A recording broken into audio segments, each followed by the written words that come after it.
কি অবস্থা সবার? আশা করছি সবাই ভালো আছো। আজকে তোমাদের সাথে যে বিষয়টা নিয়ে কথা বলবো সেটা হচ্ছে সেকেন্ড টাইম ভর্তি প্রস্তুতি। সেকেন্ড টাইম ভর্তি প্রস্তুতি যারা নিচ্ছ, তোমাদের মধ্যে কিন্তু একটা কনসার্টনেস কাজ করতেছে। সেটা হচ্ছে যে ভাইয়া এই মুহূর্তে এসে কিন্তু আমরা ডিমোটিভেট হয়ে যাচ্ছি, বা আমাদের যে ফোকাসটা পড়াশোনার প্রতি ওইটা হারিয়ে ফেলছি। এই মুহূর্তে আমাদের কি করা উচিত, বা পড়াশোনার রুটিনটা কিভাবে মেনটেন করব, পরবর্তী পদক্ষেপগুলো কিভাবে নেব, এরকম কিন্তু নানান ধরনের তোমাদের মাথায় এখন প্রবলেম ঘুরপাক খাচ্ছে। এই প্রবলেম গুলো সলভ করার জন্য আজকে আমি চলে আসছি তোমাদের সাথে।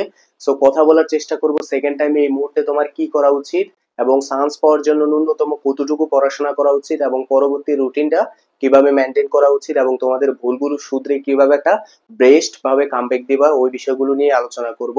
সো চলো শুরু করা যাক।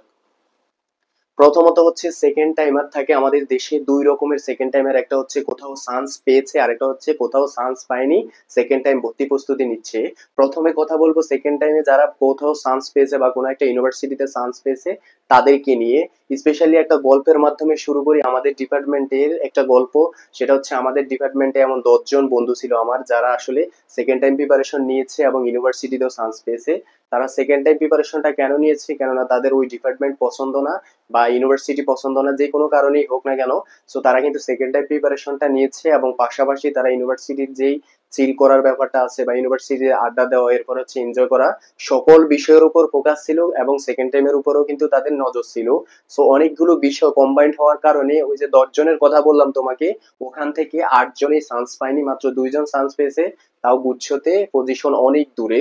তো এটার মেন কারণ তুমি নিশ্চয়ই বুঝে গেছো যে সবকিছুর আসলে কম্বিনেশন করলে কিন্তু তুমি দিন শেষে কোনোটাই পাবা না। সো তোমাকে মাথায় রাখতে হবে, তুমি যেহেতু ফার্স্ট টাইমে হোঁচট খেয়েছো, সেকেন্ড টাইমে বেস্ট একটা কামব্যাক দেওয়ার জন্য তোমাকে পড়াশোনা করতেই হবে। এবং তোমার কিন্তু নানান ধরনের অপমান গায়ে লেগে আছে, ওইটা কিন্তু সারানোর জন্য তোমার একমাত্র ওয়ে হচ্ছে যে ভালো করে পড়াশোনা করে ভালো একটা পজিশন করে দেখানো। সবাইকে দেখাবা যে আমি একটা পজিশন করতে পেরেছি, যেটা ফার্স্ট টাইমে করতে পারিনি সেটা আমি সেকেন্ড টাইমে করে দেখিয়েছি। সো পরবর্তী আরেকজন শিক্ষার্থী আছে বা আরেক টাইপের শিক্ষার্থী আছে যারা কোথাও চান্স পায়নি, এখন পড়াশোনা করতেছে। কিছুদিন পড়াশোনা করলে হয়ে যায় ডিমোটিভেট, হয়ে যায় লাইন শ্রুত, অর্থাৎ তারা রাইট ট্র্যাক থেকে সরে যায় বা ডিমোটিভেট হয়ে যায়, যেটাই বলো না কেন। সো তোমাদের জন্য কিছু কথা আছে। তোমরা ফার্স্ট টাইমে চান্স পাওনি, এমন কিছু ভুল আছে, যে ভুলগুলো কিন্তু তোমরা সেকেন্ড টাইমেও অ্যাগেইন দেখতে পাচ্ছি যে করতেছো। অনেক শিক্ষার্থী আমাকে নক দিয়েছে যে ভাইয়া সেকেন্ড টাইম নিয়ে একটা ভিডিও বানান, আমাদের পড়াশোনা করতে মোটেও ইচ্ছা করে না, বা এখন কি করা উচিত বা রুটিন গুলো কিভাবে মেনটেন করব। সো তোমাদেরকে বলতে চাই যে ফার্স্ট টাইমে তুমি অনেকগুলো ভুল করেছো, যেমন পড়াশোনা ঠিক মতো করো নাই, বা রুটিন মেনটেন করে পড়াশোনা করোনি, রাইট ট্র্যাক বুঝতে পারোনি, এবং টপিক গুলো কিন্তু চিহ্নিত করতে পারোনি। অনেকে দেখা গেছে যে কোশ্চেন ব্যাংক সলভ করো নাই, তাই টপিক খুঁজে বের করতে পারোনি যে কোনগুলো পড়া উচিত কোনগুলো পড়া উচিত না। তাই কিন্তু তুমি সেকেন্ড টাইমেও কিন্তু এই ভুলগুলো প্রতিনিয়ত করতে যাচ্ছ বা করতেছো প্রতিনিয়ত। সো এগুলো করলে কিন্তু তুমি মোটেও সেকেন্ড টাইমেও চান্স পাবা না। সো তোমাকে এখন কি করতে হবে? প্রথমে যে কাজগুলো করতে হবে, ফার্স্ট টাইমের যে ভুলগুলো ছিল, যেমন তুমি অতিরিক্ত হয়তো ফোন ইউজ করেছো, পড়াশোনায় মন দিতে পারোনি। অতিরিক্ত ফোন ইউজ করার ফলে কিন্তু পড়াশোনায় কখনোই মন দেওয়া যায় না। যেমন দেখা গেছে ফোনে আমরা প্রতিনিয়ত কোনো একটা রিলেশনের সাথে অ্যাডজাস্ট থাকতে পারি, বা রিলস এর প্রতি আমাদের মায়া বা টান থাকতে পারে, যেটা আমাদের ব্রেনকে প্রতিনিয়ত কন্ট্রোল করে এবং ব্রেনের মধ্যে এক ধরনের ডোপামিন রিলিজ করে, যেটার কারণে আমরা এই রিলস এর ফলে কিন্তু আনন্দ পাই এবং প্রতিনিয়ত কিন্তু স্ক্রল করতে থাকি।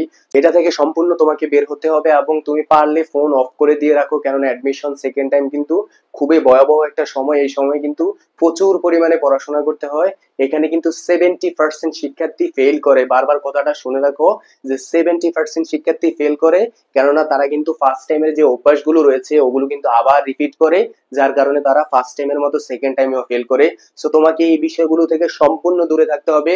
যে ব্যাড হ্যাবিট গুলো তোমাকে সেকেন্ড টাইম থেকে দূরে সরিয়ে দিয়েছে এবং ফার্স্ট টাইম থেকেও কিন্তু তোমাকে সিটকে দিয়েছে, ওই ব্যাড হ্যাবিট গুলো তুমি এক পাশে সরিয়ে দাও। পারলে ফোন টোন সবকিছু অফ করে দাও।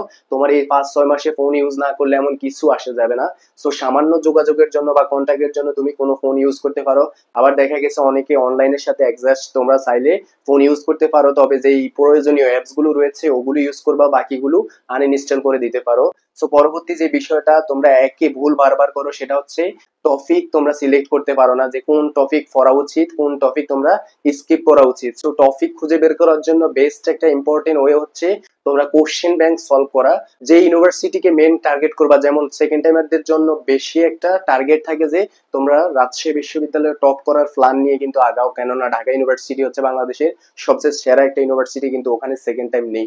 সো রাজশাহী বিশ্ববিদ্যালয়কে কেন্দ্র করে যদি আগাও তাহলে অবশ্যই অবশ্যই তোমরা 2 থেকে 3 বার রাজশাহী ইউনিভার্সিটির কোশ্চেন ব্যাংকটা সলভ করে নেবা, কেননা ওখানে যখন কোশ্চেন ব্যাংক সলভ করবা তোমার মধ্যে কিন্তু একটা ফ্লো তৈরি হবে এবং তুমি বুঝতে পারবা যে কোন কোশ্চেন গুলো বারবার কিন্তু রিপিট হয় বা কোন কোশ্চেন থেকে অবশ্যই অবশ্যই কোশ্চেন করে। সো তোমাকে বুঝতেই হবে যে কোন টপিক গুলো আমাকে পড়া উচিত, কোনগুলো স্কিপ করা উচিত। সো এইটা তোমরা না বোঝার কারণে কিন্তু সমুদ্রের মতো এক পাশে দিয়ে নামো, অন্য পাশে দিয়ে আর কোনো কুল কিনারা দেখতে পাও না। সো তোমাকে বুঝতেই হবে যে তোমার টপিক ওয়াইজ পড়াশোনা করতে হবে, তোমার টপিক গুলো কোনো একটা লিস্টবদ্ধ করে রাখো, যে লিস্টের মধ্যে তোমার পড়াশোনার টপিক গুলো থাকবে এবং তুমি একটা একটা করে টপিক গুলো কমপ্লিট করে ফেলো, তাহলে কিন্তু দেখবা পড়াশোনাটা অনেকটাই এগিয়ে যাবে। এই ক্ষেত্রে একটা ভুল কমন সেটা হচ্ছে যে টপিক তোমরা যখন সিলেক্ট করতে না পারো তখন কিন্তু তোমরা উল্টা পাল্টা করে পড়াশোনা করো, যেমন রাইট ফর্ম অফ ভার্ব থেকে 2টা রুলস পড়লা, প্রিপোজিশন থেকে একটু মুখস্থ করলা, এরপর অডিয়াম ফ্রেজ একটু দেখলা। সো নানান ধরনের টপিক যখন একসাথে হয়ে যায় তখন তোমার ব্রেন কিন্তু আর সায় দিবে না, কোনোটাই মনে রাখতে পারবে না। সো তোমার বেস্ট একটা প্ল্যান থাকা উচিত যে আমি একটা টপিক ধরছি, 2-3 দিনের মধ্যে এটা কমপ্লিট করে তারপরে বের হবো অন্য একটা টপিকে। সো তোমাকে মাথায় রাখতে হবে টপিক গুলো তোমার টেবিলের সামনে ঝুলিয়ে রাখো, যে এই টপিক এই 7 দিনের মধ্যে শেষ করে ফেলবো, এই টপিক পরের 7 দিন পড়বো। সো এইভাবে যখন প্ল্যান করে আগাবা তখন তোমাকে কেউ আটকাতে পারবে না। পরবর্তী যে স্টেপটা তোমার নেওয়া খুবই জরুরি সেটা হচ্ছে একটা কমপ্লিট রুটিন তৈরি করা। কখন তুমি পড়াশোনা করবা, কখন তুমি প্রার্থনা করবা, বা কখন তোমার কাজ করা উচিত। সো পড়াশোনা বাদে তো অ্যাডমিশনের সেকেন্ড টাইমে অন্য কোনো কাজ তো কোনো মতেই গ্রহণযোগ্য না। সেকেন্ড টাইম এমন একটা যুদ্ধ যেখানে আসলে কোনো কিছুরই আসলে ঠাঁই দেওয়া উচিত না আমি মনে করি। তোমাদের বাকি যে ইম্পর্টেন্ট বিষয়গুলো আছে ওগুলোকে দূরে সরিয়ে দিয়ে মোস্ট ইম্পর্টেন্ট যে বিষয়টা সেটা হচ্ছে সেকেন্ড টাইম ওইটার উপর ফোকাস করা উচিত। সো তোমরা বুঝতেই পারছো একটা কমপ্লিট রুটিন তৈরি করবা, 24 ঘন্টা তুমি কি কি করবা, কখন কোন সাবজেক্টটা পড়া উচিত এবং কোন সময়ে কোনটা পড়লে তোমার আউটপুটটা ভালো দিতে পারবা। সো ওই বিষয়ে তোমার নজর রাখা অবশ্যই অবশ্যই জরুরি। পরবর্তী যে স্টেপটা তোমরা অবশ্যই ফলো করতে হবে সেটা হচ্ছে টার্গেট।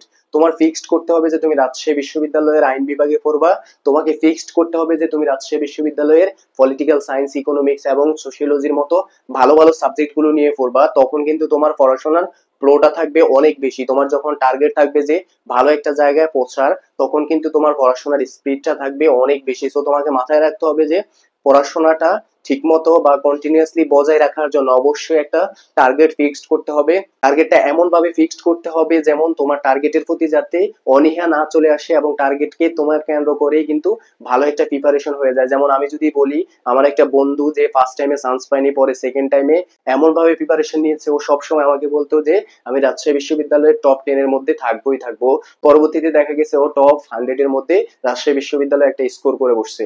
সো তোমাকে বুঝতেই হবে টার্গেট যখন থাকবে তোমার টপ 10 বা টপ 100, তখন কিন্তু তুমি নিশ্চিত ভাবে চান্স পেয়ে যাবে। আর যদি তোমার টার্গেট থাকে না আমি একটা চান্স পেলেই হবে, তখন কিন্তু তুমি সিটকে যাওয়ার সম্ভাবনাটাই প্রবল থাকবে। পরবর্তীতে বলবো যে তোমার বেশি বেশি এক্সাম দেওয়া। বেশি বেশি এক্সাম দেওয়ার ফলে কি হবে, তোমার কিন্তু টপিক গুলো তোমার চিহ্নিত করতে পারবা কোন টপিকে তোমার কতটুকু সমস্যা, কোন টপিকটা বেশি করে পড়া উচিত, কোন টপিকটা থেকে প্রচুর পরিমাণে কোশ্চেন আসে এবং কোন টপিকটা তোমার আরো বেশি পড়া উচিত। সো এটা যখন বুঝতে পারবা তখন কিন্তু একটা একটা করে তুমি সলভ করে ফেলতে পারবা যে আমার কোথায় সমস্যা আছে, আমার মেইন সমস্যাটা কোথায়, যেই কারণে আমার প্রতিনিয়ত এক্সামে এমসিকিউ গুলো ভুল হয়, বা কোন সাবজেক্টে আমার প্রতিনিয়ত সমস্যা হয়ে যাচ্ছে, সেই সাবজেক্টটাতে রুটিন করে একটু বেশি সময় দেই, তাহলে আমার সমস্যাটা সলভ হয়ে যাবে। সো বেশি বেশি এক্সাম দেওয়ার কিন্তু বিকল্প নেই। ফার্স্ট টাইমে অনেকেই চান্স পায় না বেশি বেশি এক্সাম না দেওয়ার কারণে।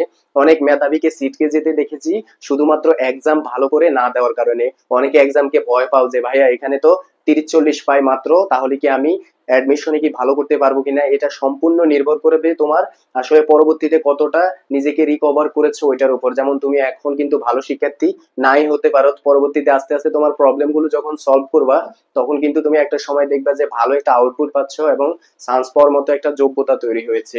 পরবর্তী যে বিষয়টা নিয়ে কথা বলবো সেটা হচ্ছে স্বপ্ন দেখা এবং ব্যর্থতার মেইন কারণগুলো খুঁজে বের করা বা ব্যর্থতার কথা বারবার মনে করা, এটা হচ্ছে বেশি ইম্পর্টেন্ট। সেটা হচ্ছে প্রথমে অনেকে হয়তো অভিভাবকের থেকে গালাগাল খেয়েছো বা নানান ধরনের কথা শুনেছো, সমাজে সবাই কিন্তু তোমাদেরকে নানান ভাবে ডিমোটিভেট করেছে, তোদেরকে দিয়ে কিছুই হবে না, তোকে আসলে আমরা লুজার হিসেবেই ধরি। সমাজ থেকে কিন্তু তোমরা প্রতিনিয়ত কটূক্তি শুনতে হচ্ছে, সেটা হচ্ছে তোমাদের ফার্স্ট টাইমে চান্স না হওয়ার। সো এই বিষয়গুলো যখন তোমার মাথার মধ্যে আনবা যে না আমাকে চান্স পেতেই হবে, আমার বাবা মার একটা স্বপ্ন আছে, নিজের একটা স্বপ্ন আছে, ভালো একটা আউটপুট দিতে পারলে বা সেকেন্ড টাইমে ভালো একটা জায়গায় নিজের অবস্থান নিয়ে যেতে পারলে তাহলে বাবা মা খুশি হবে, নিজের জন্য একটা আসলে ভালো বিষয়। সো অবশ্যই অবশ্যই ওই বিষয়গুলোকে মাথায় রেখে এমন একটা চমক তৈরি করে দাও যেটা সমাজের সবাই অবাক হবে, তোমার বাবা মা অবাক হবে এবং তুমি নিজেই অবাক হবে যে না, রাজশাহী বিশ্ববিদ্যালয়ের আইন বিভাগে পড়ে আমি দেখিয়ে দেবো যে আমি পারি এবং আমি পারবো ভবিষ্যতে ভালো একটা জায়গায় নিজেকে নিয়ে যেতে। সো স্বপ্নটা থাকা উচিত তোমার এইরকম যে না আমি টপ 10 এর মধ্যে থাকবো, ভালো একটা কিছু করবো বা দেখিয়ে দিব সবাইকে এবার।